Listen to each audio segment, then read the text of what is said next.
وقالت اليهود يد الله مغلولة غلت أيديهم ولعنوا بما قالوا بل يداه مبسوطتان ينفق كيف يشاء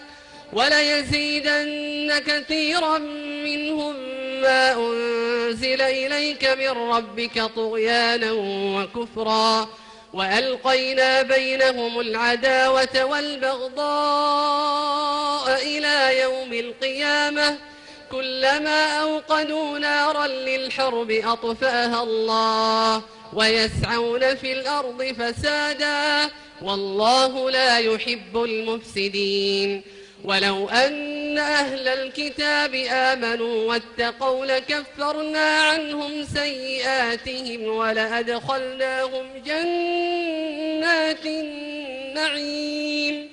ولو أنهم أقاموا التوراة والإنجيل وما أنزل إليهم من ربهم لأكلوا من فوقهم ومن تحت أرجلهم منهم أمة مقتصدة وكثير